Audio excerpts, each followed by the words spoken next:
Now ہم جلدی سے بات کرتے ہیں اس کے سلوشن پہ. سب سے پہلا سلوشن وہ یہ ہے کہ اپنی نظریں نیچے کر لیں. حدیث بات ہے جو نظریں ہیں نا بری نظر یہ شیطان کے تیر ہیں اور شیطان کا سب سے پہلا حملہ ہے. اس کے تھرو ساری چیزیں اندر جلد میں جاتی ہیں. اگر یہ آنکھیں جھکی رہیں تو دل کے حالات ٹھیک رہیں گے, اور اگر آنکھیں اٹھی رہیں اور یہ نیچے نہ ہوئیں تو دل تباہ برباد ہو جائے گا, حتیٰ کہ انسان کہاں تک پہنچ جائے گا. اور بات ساری شروع ہوتی ہے تھاٹس کے ساتھ. انسان کو تھاٹس آتی ہیں, تھاٹس پہ جب وہ پرسسٹ کرتا ہے ان کو ختم نہیں کرتا, اعوذ باللہ من الشیطان الرجیم پڑھ کے نہیں چھوڑتا, تو کیا ہوتا ہے فیلنگز ڈیولپ ہونا شروع ہوتی ہیں. اور جب فیلنگز کو انسان ختم نہیں کرتا, روکتا نہیں ہے, تو کیا ہوتا ہے ایکشن کرتا ہے وہ. اور جب وہ ایکشنز کرتا رہتا ہے حتیٰ کہ اس کو روکتا نہیں ہے, تو وہ اس کی سیکنڈ نیچر اور بیہیویئر بن جاتا ہے. یہ ایک سائیکل ہے جس کو ہم کرتے ہیں. اگر ہم تھاٹس سے ہی رک جائیں, جو شیطان نے وسوسہ دیا کہ اس شخص کو, اس عورت کو دیکھو, یہ وہ جو عورت ہے کتنی وہ آئی تھنک تمہارے بارے میں انٹرسٹڈ ہے اور she is an easy prey for you, یا تم اس کے بارے میں ایسا کہ اس کو ٹیکسٹ کرو. یہیں سے اگر انسان نہیں رکے گا تو کیا ہو جائے گا, حتیٰ کہ وہ ایک ایسی بری عادت میں ڈل جائے گا کہ جہاں پہ اس کے نکلنا بہت مشکل ہو جائے گا, وہ پھنس جائے گا. تو سب سے پہلے نظر نیچے. دوسری چیز, اگر انسان کو شہوات ڈیزائرز تنگ کر رہی ہیں تو وہ روزے رکھیں, کیونکہ روزہ بہت بڑی چیز ہے جو کہ انسان کی شہوت کو روکتا ہے. ٹھیک ہے. تیسری چیز شادی, اس کا ایک بہت بڑا علاج ہے. اگر انسان کو شہوت تنگ کر رہی ہے تو یو شوڈ گیٹ میرڈ, اور اپنی خواہشات کو اس کے صحیح جگہ پہ استعمال کریں. ٹھیک ہے. چوتھی چیز, اچھی کمپنی ہونا اور بری کمپنی سے بچنا. کیونکہ بری کمپنی جو ہے نا, اگر ایک بری کمپنی میں انسان ہے اور وہ عورتوں کے بارے میں بات کریں یا اس کے بارے میں بات کر رہے ہیں یا پورنوگرافک مٹیریل کے بارے میں بات کریں یا کسی مووی کے بارے میں بات کریں جس میں لسٹ فل اور وہ ہے, تو آپ ایگزیکٹلی ان کے پیچھے چلنے شروع ہو جائیں اور آپ اس چیز میں پڑ جائیں گے جہاں پہ آپ کی بری کمپنی جا رہی ہے. تو اس چیز سے, بری کمپنی سے بچیں. چاہے آپ جتنے بھی نیک ہیں, قرآن کے حافظ ہیں, متقی ہیں, داڑھی رکھی ہوئی ہے, سب کچھ ہے, بری کمپنی میں رہیں گے تو الٹیمیٹلی, عربی کا مقول ہے الصاحب صاحب, جو آپ کا صاحب ہے نا, جو آپ کا کمپینین ہے, وہ صاحب ہے. ہی از اے پولر, جو آپ کو کھینچتا ہے حتیٰ کہ آپ کو وہیں پہ لے آتا ہے جہاں پہ وہ کھڑا ہوا ہے, اور اس کا بہت انفلوئنس ہوتا ہے. ابن قیم الجوزی رحمہ اللہ کہتے ہیں کہ برا دوست سام سے بدتر ہے, کیونکہ سام تو انسان کو ڈنگ مار کے موت کے منہ میں ڈالتا ہے. برا دوست جو ہے نا, وہ اگر آپ اس کے ساتھ رہیں, وہ آپ کو گناہوں میں انوالو کر کے آپ کو موت کے منہ میں نہیں, قبر میں نہیں, بلکہ جہنم میں ڈال دیتا ہے. اور پھر امام ابن قیم کہتے ہیں کہ برا دوست شیطان سے ہی بدتر ہے, کیونکہ وہ شیطان تو آپ کو آتا ہے اور کان میں وسوسے کرتا ہے کہ یہ کام کرو, فلاں کام کرو.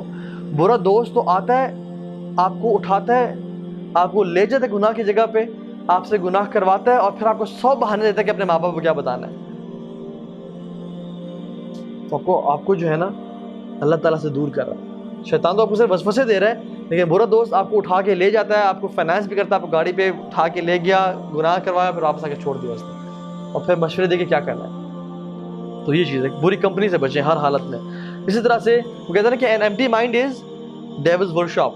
اپنے آپ کو مصروف رکھیں, فری ٹائم نہ گزاریں, بالکل بھی نہیں. آپ کو پتہ ہے کہ میں اثر سے مغرب فری ہوتا ہوں, جم جوائن کر لیں, جاگنگ پہ چلے جائیں, سائیکلنگ کرنا شروع کر دیں, سوئمنگ کر لیں, کوئی اچھے کام کریں, اکیلے مت رہیں. کیونکہ ہمیں پتہ ہے کہ دن کا کچھ ٹائم ہوتا ہے جب فار ایگزامپل بندہ گھر پہنچا اور ماں باپ بھی نہیں ہے, گھر خالی ہے, تو انسان وہ ٹائم ہوتا ہے جب شیطان سب سے زیادہ حملہ کرتا ہے انسان پہ. تو اس ٹائم میں اپنے آپ کو بزی رکھیں, maybe call a friend, maybe go out, اور ڈیلیبریٹلی کوشش کریں کہ میں نے گھر سے نکلنا ہے یا میں نے جم جانا ہے. آپ کو کوئی آگے اٹھا کے نہیں لے جائے گا اس چیز سے, آپ نے خود ایفرٹ کرنی ہے.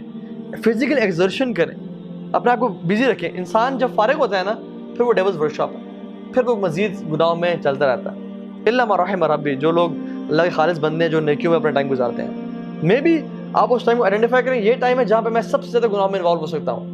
I go to bad websites, I talk to some girl, maybe یہ وہ ٹائم ہے جہاں پہ میں فری ہوتا ہوں اور کوئی دیکھنے والا نہیں ہوتا اور میں اس گناہ میں پڑ جاتا ہوں. آپ اس ٹائم یا تو اپنا موبائل سوئچ آف کر دیں اور اس سے دور چلے جائیں, ٹھیک ہے, یا کوئی لیکچر لگا کے بیٹھ جائیں گے, اس کو سننا شروع کر دیں, اور go to a good friend اور اٹینڈ اے حلقہ اور گو ٹو جم.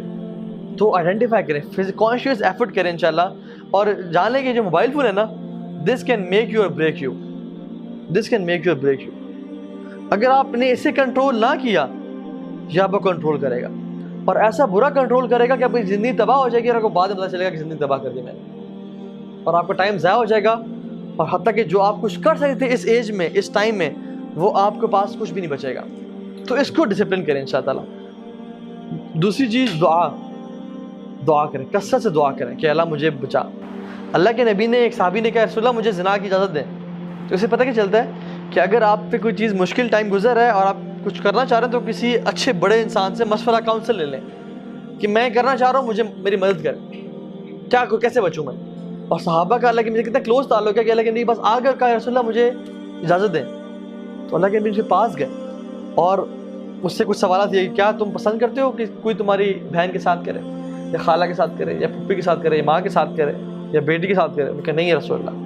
نے کہا پھر آپ کیوں پسند کرتے ہو کسی اور کی خالہ, بہن, بیٹی کے ساتھ.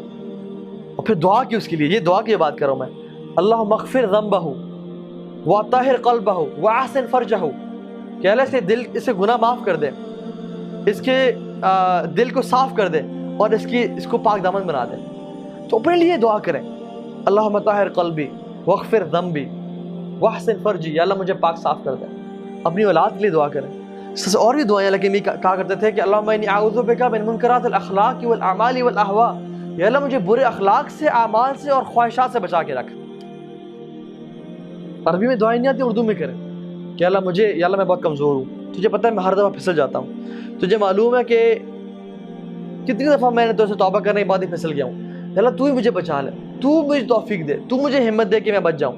لا حول ولا قوت الا باللہ, میرے میں نہ کوئی طاقت ہے نہ کوئی قوت ہے, آپ نے مجھے بچانا ہے. یا اللہ کوشش میں کروں گا, انشاءاللہ ارادہ میرا ہوگا, پکا آپ سے کوشش کرتا ہوں, وعدہ کرتا ہوں, لیکن آپ نے مجھے بچانا ہے. دعا کریں انشاءاللہ اللہ سے, ٹھیک ہے. آخری چیز تقوی اختیار کریں. اور تقوی کیا چیز ہے؟ جو کہ آتا ہے مراقبہ سے. مراقبہ از نوئنگ دیٹ اللہ سبحانہ وتعالیٰ is watching you. You know sometimes کبھی کبھی انسان پہ جب یہ دبے پڑتے جاتے ہیں نا, کالے دبے, انسان کی اسپریچول اسٹیٹ اتنی بری ہو جاتی ہے کہ آل واٹ ہی فیئرز از کہ مجھے لوگ نہ دیکھ رہے ہوں. جب بھی کوئی عورت گزرتی ہے تو دائیں بائیں دیکھتے ہیں کہ مجھے کوئی لوگ تو نہیں دیکھ رہے. اللہ کا خوف ہی دل سے نکل جاتا ہے, اور اس کو صرف خوف ہے کہ مجھے لوگ نہ دیکھ رہے ہوں. اگر کوئی انسان نہیں ہے تو میں جی بھر کے پھر سے عورت کو دیکھ لوں گا. استغفر اللہ. What a pathetic spiritual state this is. انسان اللہ سے کوئی خوف نہیں اور لوگوں کا خوف اس کے دل میں ہے. جو رب اس سے سانس دے رہا ہے, جس رب نے اس کی ٹانگوں میں طاقت دی ہوئی ہے, جس سے وہ کھڑا ہوا ہے, اس سے خوف نہیں ہے. لیکن لوگوں کا خوف جنہوں نے کچھ بھی نہیں دینا اسے, اور جو مشکل وقت میں چھوڑ کے چلے جانے والے ہیں. اور سبحان اللہ, انسان کتنا ناشکرا ہے کہ جب وہ اکیلے کمرے میں کنڈی لگا کے اندھیرے میں گناہ کر رہا ہوتا ہے, اور اس کا رب رحمان اسے دیکھ رہا ہے اور جانتا ہے کہ میرے خلاف جا رہا ہے, لیکن سٹل وہ اسے آکسیجن دیتے کہ تم سانس لے لو.